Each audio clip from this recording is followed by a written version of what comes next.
நீங்கள் இப்போது எதிர்பார்த்திருப்பீர்கள், என்ன இந்த விடயத்தில் பிள்ளையான் தொடர்பில் குறிப்பிட்டோம், விசாரணைகளில் 3 கட்டங்கள் என்று குறிப்பிட்டோம்.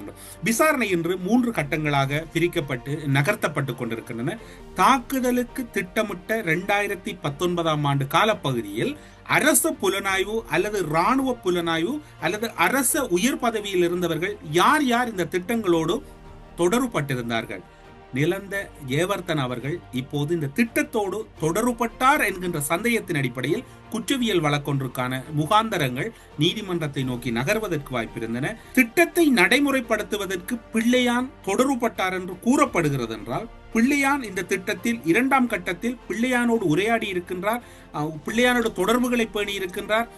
அங்கிருக்கக்கூடிய புலனாய்வு கட்டமைப்பில் இருக்கக்கூடிய பலர் இந்த தொடர்புகளை பேணி இருக்கின்றார்கள்.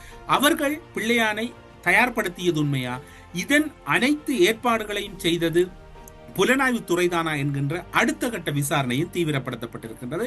அந்த அடிப்படையில் தான் இந்த விசாரணைகளினுடைய இறுதி கட்டங்கள் நெருங்கி கொண்டிருக்கின்றன. அப்படி பார்க்கின்ற போது 3வது கட்டமாக இந்த சம்பவத்தை செய்வதற்கு அல்லது இந்த சம்பவத்தோடு தொடர்புபடுவதற்கு நேரடியாக இந்த சம்பவங்களை செய்ததன் பிரதான பின்னணியில் வகித்த சஹரான் தலைமையிலான குழுவினரை ஏற்பாடு செய்து தயார்படுத்தியது யார்?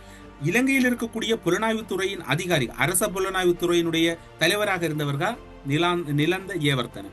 அதே போன்று சுரேஷ் சாலை அவர்கள் புலனாய்வுத்துறையின் உயர் பதவி வைத்தவர். இப்படி எல்லா இலங்கையில் இருக்கக்கூடிய புலனாய்வுத்துறையினர் இதனோடு தொடர்படுகிறார்கள் என்றால், தாக்குதலுக்கு திட்டமிட்டது இலங்கை புலனாய்வுத்துறையா அல்லது சர்வதேச சதியா?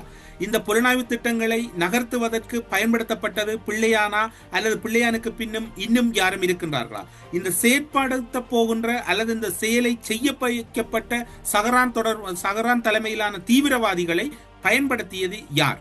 ஒட்டுமொத்தத்தில் இந்த சதி வலையமைப்பு பின்னப்பட்டது. இதனால் இதில் அரசியல் புள்ளிகள் யார் யார் இவர்களோடு தொடர்பில் இருந்தார்கள் பேசப்படுகின்றது. அல்லது தேர்தல் மேடைகளிலும் பேசப்பட்டது, கோட்டாபாயா ஆட்சி மாற்றம் ஒன்றுக்காகத்தான் இந்த உயிர்த்த ஞாயிறு தாக்குதலை நடத்தினார் என்று.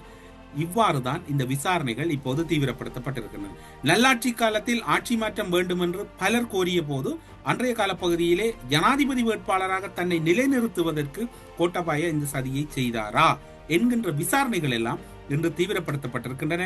இனிய பாரதி, பிள்ளையான், இன்னும் பலர் கைதுகள் இடம்பெறப் போகின்றனவா, அல்லது இப்போது இருக்கக்கூடிய கைதுகளின் அடிப்படையில் மிக விரைவில் அரசு புலனாய்வுத்துறை, போலீஸ் புலனாய்வுத்துறையில் இருக்கக்கூடிய பலருடைய பதவி நீக்கம் செய்யப்பட்டு குற்றவியல் வழக்குகள் தொடரப்பட உள்ளனவா? நிலந்த ஜெயதிசவுக்கே குற்றவியல் வழக்கு தயார் என்றால், பிள்ளையான், இனிய பாரதி போன்றவர்களுக்கு எவ்வகையான வழக்குகள் இதில் நகருவதற்கு வாய்ப்பு இருக்கின்றது என்கின்ற சந்தேகம் பலரிடம் இருக்கின்றது.